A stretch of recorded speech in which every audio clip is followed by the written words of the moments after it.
কথার মধ্যে কামিয়াবি, এই কথার মধ্যে শান্তি।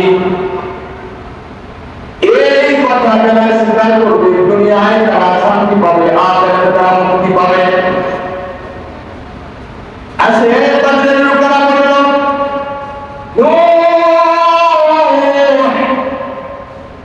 এই কালেমার বাক্য দাওয়াত দেওয়ার কারণে তোমাকে বেদমভাবে প্রহার করা হলো, তোমাকে ঘুষ হারাম করে দেওয়া হলো। আবার যখন ঘুষ তোমার ফিরে এলো, যে কারণে ঘুষ হয়নি, আবার এই একই কারণে তুমি একই বক্তব্য দিচ্ছ, আবার তোমাকে মাফ করা হবে। এরকম ভাবে দাওয়াত দিতে দিতে প্রহার খেতে খেতে আর শত বছর পার হয়ে গেল।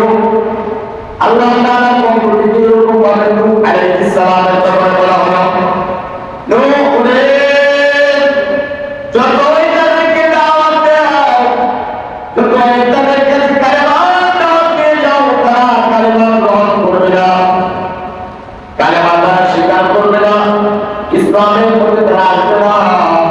আল্লাহ তাআলার পক্ষ থেকে যখন এমন বক্তব্য নূহ আলাইহিস সালামের কাছে আসলো, নূহ আলাইহিস সালাম তখন আল্লাহ তাআলাকে এরকম বলে উত্তর দিলেন, পরবর্তী প্রজন্ম যখন দিয়ে তারা গ্রহণ করে এক পর্যায়ে যখন জানতে পারলেন, আল্লাহ তাআলা তাকে বলে ফেললেন, হেদায়েতের মালিক আমি আল্লাহ, হেদায়েত দেওয়ার মালিক কোন নবী না, অন্য কোন মানুষ না, একমাত্র হেদায়েত দেওয়ার মালিক আমি আল্লাহ। নূহ আলাইহিস সালাম বললেন, তাহলে কি করা? ও মালিক আমার, তাহলে তো প্রজন্ম বাঁচিয়ে রাখবে, কারণ পয়গম্বর যারা, নবী যারা, তারা উম্মতের প্রতি অনেক ভালোবাসা রাখেন, অনেক আবেগ রাখেন। আল্লাহ তাআলার কাছে এই কথা বলেন, ও মালিক আমার, যদি পরবর্তী প্রজন্ম কালিমা গ্রহণ না করে, তাহলে আর প্রজন্ম বাড়ির লাভ কি? আল্লাহ প্রজন্ম আর বাড়ায়েন না, যারা আছে তারা এই প্রয়োজন, তারা যেন অপকর্ম করে, অন্যায় অপরাধ করে, আমল নামা যেন বাড়ি না করে, শান্তি যেন বাড়ি না করে, আল্লাহ তাদেরকে আর বাঁচতে দিয়েন না, আল্লাহ তাদেরকে আপনি দুনিয়া থেকে উঠিয়ে নেন। এই কথা আল্লাহ তাআলা যখন বললেন, আল্লাহ তাআলা তখন নূহ আলাইহিস সালামকে বললেন, তাহলে একটা গাছ লাগাও জমিনের মধ্যে। নূহ আলাইহিস সালাম কিন্তু গাছ বেছে দিয়েছিলেন, নবীরা একজন একটা গাছে পারদর্শী ছিলেন। নূহ আলাইহিস সালাম তখনকার প্রসিদ্ধ অভিজ্ঞ গাছ বেছে দিয়েছিলেন, গাছের কাম করতেন। নূহ আলাইহিস সালামকে আল্লাহ বলে দিলেন, তুমি একটা গাছ জমিনে লাগাও। নূহ আলাইহিস সালাম গাছটা লাগাইলেন, গাছটা বড় হতে লাগলো, 100 বছর পার হয়ে গেল। আর 100 বছর কিন্তু নূহ আলাইহিস সালাম দাওয়াত দেওয়া পারতেন নাই, দাওয়াত দিয়েছিলেন। 100 বছর পর আল্লাহ তাআলা আবার বললেন, এই গাছটাকে তুমি কেটে ফেলো। নূহ আলাইহিস সালাম যখন গাছ লাগিয়েছিলেন, তখন তার জাতির লোকেরা এরকম ভাবে ঠান্ডা শুরু করলো, গাছ কেন লাগাইলা, তোমার দরকার কাম নাই। নূহ আলাইহিস সালাম তখন উত্তর দিতেন, গাছটা লাগিয়েছি, আল্লাহ তাআলা নির্দেশ করেছেন এই গাছটা লাগানোর জন্য। আল্লাহ তাআলা ওই জাতিকে ওই গাছের মাধ্যমে আযাব আর গজব দিয়ে দুনিয়া থেকে উঠিয়ে নেবেন। নূহ আলাইহিস সালাম যখন এমন বক্তব্য তাদেরকে শোনাতেন, তারা হাসি তামাশা করে বলে ফেলতেন, ও পয়গম্বর সত্যি সত্যি পাগলের মতো কথা বলে, যদি সত্যি সত্যি আল্লাহ তাআলা আমাদেরকে আযাব দেন, সত্যি সত্যি যদি আল্লাহ তাআলা আমাদেরকে শাস্তি দেন, তাহলে একটা আযাব নেই, একটা শাস্তি এনে আমাদেরকে দেখাবা। এরকম বিভিন্ন কথাবার্তা বলে নূহ পয়গম্বর আলাইহিস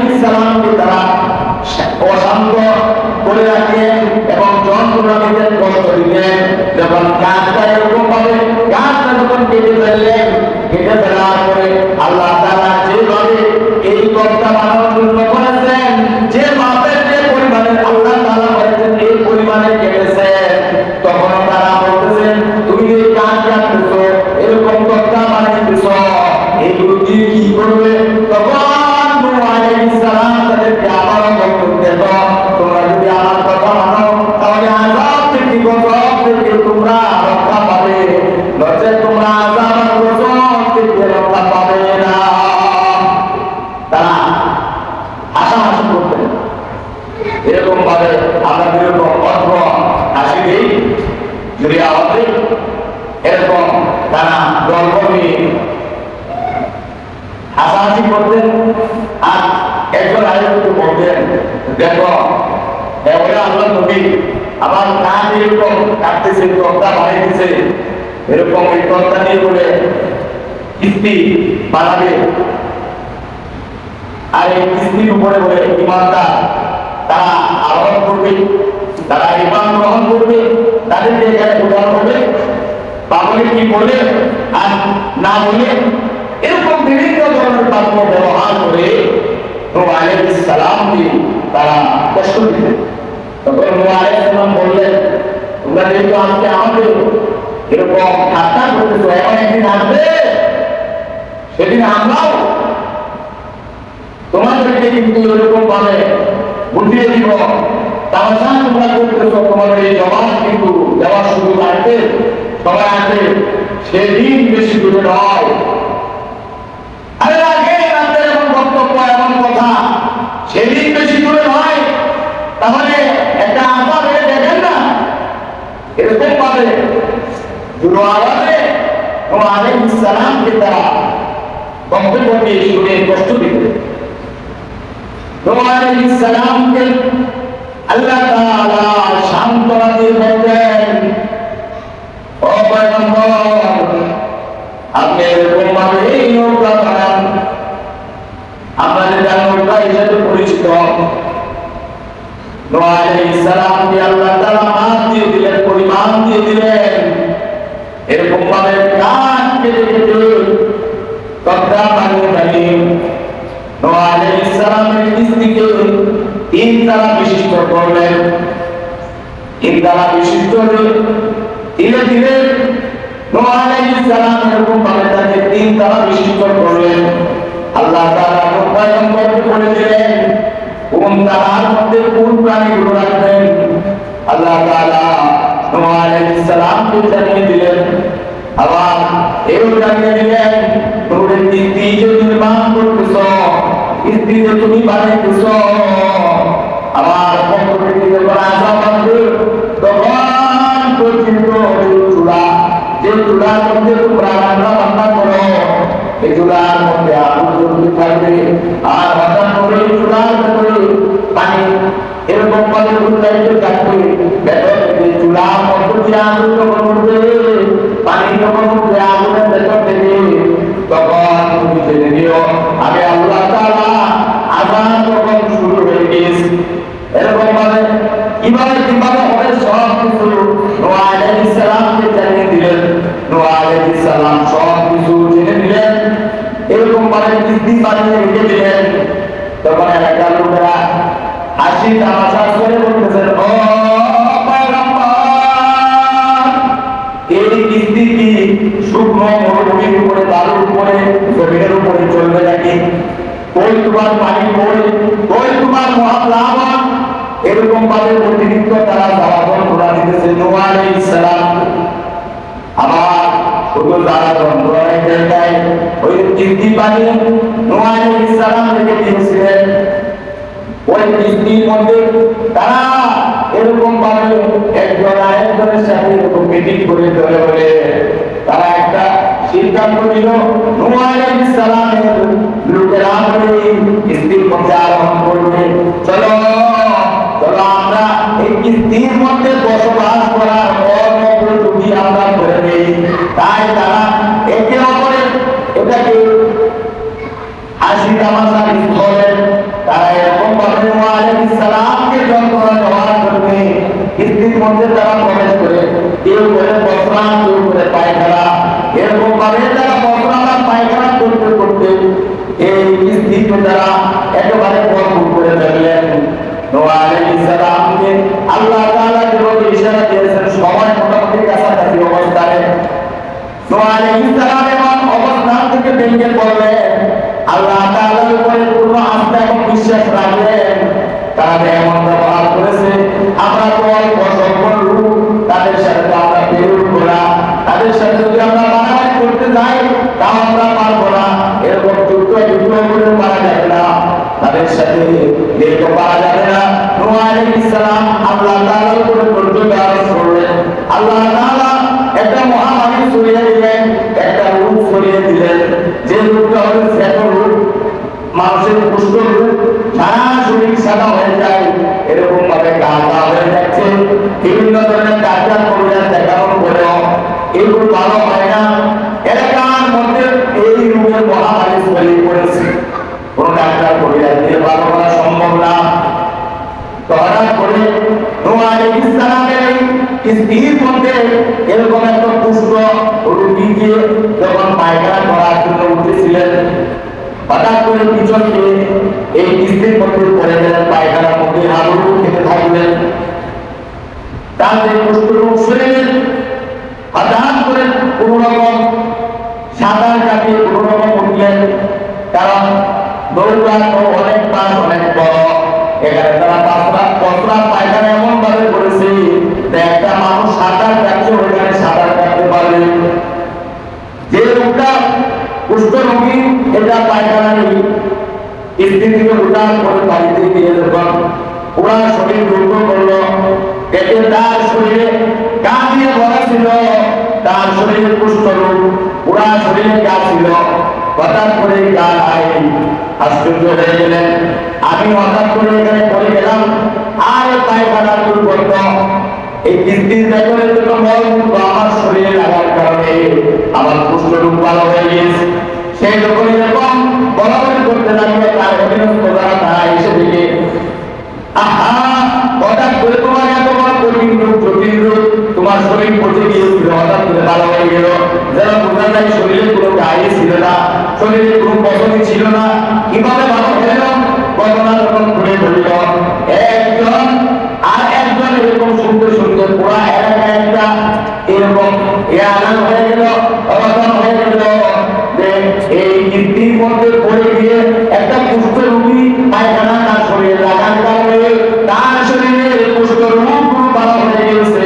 তাই এলাকার মধ্যে, সমাজের মধ্যে যারা কুষ্ঠ রোগী ছিল, যারা বালতি নিয়ে কেউ যায়, কেউ দাম নিয়ে যায়, কেউ বিভিন্ন ধরনের বিভিন্ন যন্ত্র নিয়ে যারা পায়খানা তুলে ওই গ্রামের মধ্যে ভর্তি করে বাড়িতে নিয়ে আসে, কুষ্ঠ রোগী যারা এটা দিয়ে গোসল করেন।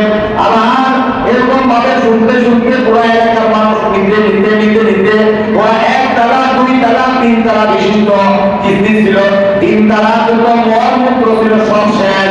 কিন্তু এলাকায় আরো রোগী ছিল, রোগীর সন্তান অনেক বাকি রয়েছে, যারা এখন কুষ্ঠ রোগ ভালো হয় নাই, তারা তো পায়খানাও পায় না, পচরাও নাই, শেষ হয়ে গেছে। এখন কি করা যায়? বুদ্ধিজীবী কয়েকজন পরামর্শ করলো, এখানে পানি ঢেলে, পানি যদি ঢেলে দেওয়া হয় তাহলে পুরোনো পানি করলে পরে কিছু পানি হবে, এই পানি ব্যবহার করে দেখা দিতে পারে রোগ ভালো হয় কিনা। এরকম পরামর্শ করার পরে তারা এরকম করতে লাগলো, পরিষ্কার করতে লাগলো, পরিষ্কার করার পরে যে পানি আসে এটা পানি বোতল যে যা পারে যেভাবে পারে নিয়ে যায়, একবার নিয়েছে, এরকম ভাবে আবার দ্বিতীয়বার করতে করেছে, আবার তৃতীয়বার করতে করেছে, চতুর্থবার আর এর কোনো ধরনের কোনো আলামত নাই, পায়খানা বছরের কোনো আলামত নাই, সব আলামত শেষ, রুগী এখনো বাকি। কিন্তু তারা এই কুষ্ঠ রোগ থেকে এরকম জটিল রোগ, যে রোগের কোনো চিকিৎসা তারা কোনো জায়গায় করতে পারে নাই, তারা যখন এরকম পায়খানা দিয়ে তাদের শরীরে ব্যবহার করে ভালো হয়েছে, আবার বলতে করিয়েছে। এই যে একটা ঘটনা আল্লাহ পাক ঘটিয়েছে, নূহ আলাইহিস সালাম দূর থেকে তাদের এই দৃশ্য দেখে তার যে ঈমানদার লোক আছে তাদেরকে নিয়ে তারা দেখে ওই যে বলেছিলেন, এমন একটা দিন আসবে, এমন একটা সময় আসবে যে সময়ে তোমাদের উপরে আল্লাহ গজব দিবে, আমরা তখন হাসাহাসি করবো, আমরা তখন থেকে তোমাদেরকে কোনো সহযোগিতা করবো না। নূহ আলাইহিস সালামের ঈমানদার লোকেরা থেকে ব্যাপারটা কি তারা হাসি তামাশার করে পায়খানা করলো, প্রস্রাব করলো, এরকম করলো, আমার এটা তারা দুইতেছে। কয় নম্বর বলেন? সব কিছু বলেন লা ইলাহা ইল্লাল্লাহ, লা ইলাহা ইল্লাল্লাহ। এটা মালিকের ইচ্ছা, মালিক আমাকে ধৈর্য দান করার জন্য বলেছে, আমি ধৈর্য ধরেছি। ঘটনা যদিও অশ্লীল শোনা যায়, কিন্তু নূহ আলাইহিস সালামের কওমের লোকেরা, অবাধ্য লোকেরা, বেদিনের দলেরা, কাফেরের দলেরা নূহ আলাইহিস সালামকে যে যন্ত্রণা দিয়েছেন, আল্লাহ তাআলা তাদেরকে জবাব কিভাবে দিয়েছেন দেখেন। তারা প্রস্তাব করেছিল, পায়খানা করেছিল, নবীকে কষ্ট দেওয়ার জন্য, উম্মতকে কষ্ট দেওয়ার জন্য। আল্লাহ তাআলা তাদেরকে ওই হাসি তামাশার বিষয়টাই তাদের জন্য রোগের জন্য শিফা দান করার বস্তু বানিয়ে আল্লাহ তাআলা বলেন, ও বেঈমানের গোষ্ঠীরা, তোমরা নিজেরাই যা করেছিলে তোমাদের মাধ্যমে আমি আল্লাহ তাআলা এটা পরিষ্কার করেছি যে পায়খানা কখনোই আমার ঈমানদাররা এরকম ভাবে অপমানিত হয় নাই, তাদেরকে আমি সম্মানের সাথে ইজ্জতের সাথে আমি আল্লাহ তাআলা সংরক্ষিত করে রেখে দিয়েছি। দ্বিতীয়ত আল্লাহ তাআলা পয়গম্বর আপনার আমার নবী জনাবে রাসূলুল্লাহ সাল্লাল্লাহু আলাইহি ওয়াসাল্লাম বলেছেন, যে বলবে আমার খালিক আল্লাহ, যে বলবে আমার মালিক আল্লাহ, জমিনের মধ্যে যদিও তাকে যন্ত্রণা দেওয়া হয়, জমিনের মধ্যে যদিও তাকে শাস্তি দেওয়া হয়, জমিনের মধ্যে যদিও তাকে অপমানিত করা হয়, জমিনের মধ্যে যদিও তার সম্পদকে কেউ যদি দখল করে নিয়ে যায়, আল্লাহ তাআলা তারপরেও বলেন আমি আল্লাহ তাআলা তার জন্য রাজ্জাক, তার জন্য আজিজ, আমি আল্লাহ তাআলা তার জন্য হাকিম। কখনো রাজ্জাক হয়ে আমি আল্লাহ সাহায্য করি, কখনো আমি আল্লাহ কাইম হয়ে সাহায্য করি, আমি আল্লাহ তাআলা কখনো রহমান হয়ে সাহায্য করি, আমি আল্লাহ তাআলা কখনো রাহিম হয়ে সাহায্য করি। যদি ওই বান্দা আর বান্দি আমি আল্লাহ তাআলার উপরে পূর্ণ আস্থা বিশ্বাস রাখেন, আল্লাহ তাআলা তাকে জমিনের মধ্যে আল্লাহ তাআলা সম্মানের সাথে রাখেন, ইজ্জতের সাথে রাখেন, এবং কিন্তু আল্লাহ ইজ্জতের সাথে দান করেন। এটা হলো আল্লাহ তাআলার ওয়াদা। বলেছেন আপনার নবী আমার নবী জনাব রাসূলুল্লাহ সাল্লাল্লাহু আলাইহি ওয়াসাল্লাম নূহ পয়গম্বর আলাইহিস সালামের উম্মতকে আল্লাহ তাআলা যখন এমনটা দেখিয়েছেন, আল্লাহ তাআলা পরপরই ওই কিস্তির মধ্যে বসবাস করার মতো উপযোগী বানালেন। কিস্তি এমন ভাবে তারা পরিষ্কার করেছে, দুর্গন্ধ থাকবে তো দূরের কথা, তারা এরকম ভাবে পরিষ্কার করেছে যেমন আমরা পালিশ করলে এরকম ভাবে বানাল দিয়ে যেরকম বসা দিয়ে সিরিজ কাগজ দিয়ে বসা দিয়ে যেরকম এরকম জায়গা সমান হয়ে যায়, এরকম ভাবে বসতে বসতে মারতে মারতে তারা এমন পরিষ্কার করেছে যখন এখানে বসবাস করার উপযোগী হয়ে গেল, আল্লাহ তাআলা যখন শুরু করে দিলেন পুরা দুনিয়াকে আল্লাহ তাআলা এক সাগরে আল্লাহ তাআলা পরিণত করে দিয়েছেন। আল্লাহ তাআলা পয়গম্বর নূহ আলাইহিস সালামের অন্যান্য সন্তানেরা এখানে উঠে গেলেন, কিন্তু একটা সন্তান ছিল অবদ্ধ, তার নাম ছিল কেনান। এই কেনান এত লম্বা ছিল, জমিনে দাঁড়াইতে পড়ে বড় উঁচু পাহাড়ের মতো তাকে দেখা যেত। তার বাবাকে তখন বলতো আমি পারি না এই সমস্ত কালিমা টালিমা, আমি বললাম আমি দেখতে পারি না, যারা পরের বাড়ি গায় তারা আমার আল্লাহর কাছে সাহায্য আছে, ওই সাহায্য দেখি না, ওই আকারের কথা বলে আকার দেখি না, ওই গজবের কথা বলে গজব দেখি না, এগুলো আমি মানি না। তার বাবার কথা কোনোভাবে কেনার গ্রহণ করে না, বলতেছে আজাব আসবে, তুফান আসবে, এরকম ভাবে পানি আসবে, আমি পাহাড়ের মধ্যে উঠে যাবো, তারপরেও আমাকে কেউ ডুবাতে পারবে না। এরকম ভাবে আল্লাহ তাআলার পক্ষ থেকে মহাপ্লাবন শুরু হয়ে গেল। এরকম করতে করতে করতে বাড়ি গাছ পালা সবকিছু তলিয়ে গেলেন। পাহাড়ের মধ্যে পানি যখন উঠে যাবে, কেনান দিয়ে পাহাড়ে উঠলেন, পাহাড়ে উঠে যাওয়ার পরে যখন এই গলা সমান পানি যখন উঠে গেল, তখন আল্লাহ তাআলার কাছে নূহ পয়গম্বর তখন বলতেছিলেন আল্লাহ কেনান তো আমার সন্তান। আল্লাহ তাআলা সাথে সাথে বললেন লাইসা মিন আহলি নূহ, আর একটা বার যদি তোমার সন্তান কেনানকে দাবি করো, কথাটা এখানেই শেষ, ভালো করে শুনেন। নূহ পয়গম্বরকে আল্লাহ তাআলা বলেন ও পয়গম্বর কেনানকে যদি তোমার সন্তান দাবি করো, এই কথাটা দ্বিতীয়বার তুমি যদি জবান দিয়ে উচ্চারণ করো, তাহলে নবুয়তের দপ্তর থেকে, নবীর দপ্তর থেকে তোমার নামটা কেটে দেওয়া হবে। কেন কেটে দেওয়া হবে? কোন অবাধ্য, কোন কাফের, কোন বেদিন, কোন নাস্তিক আল্লাহ অথবা নবীর কোন অধীনস্থ হতে পারে না। আল্লাহু আকবার বলেন। তাহলে আপনাদের সন্তানকে এই সুখে রাখার জন্য, যে মেয়েকে সুখে রাখার জন্য, শান্তিতে রাখার জন্য তাদেরকে আপনি সব কিছু দিতেছেন, কিন্তু নামাজে বাড়াইতেছেন না, তারা বড় শিক্ষিত হয়ে পড়তেছে। এই সমস্ত আল্লাহ এই সমস্ত এই কিছু সেই কিছু বিভিন্ন কিছু মন্তব্য করে এই যে বেঈমানকে আপনি লালন পালন করতেছেন, এর কারণে কিন্তু আল্লাহ তাআলা আর আসামির কাজ করতে আপনাকে আসামি হতে হবে। তাই সন্তান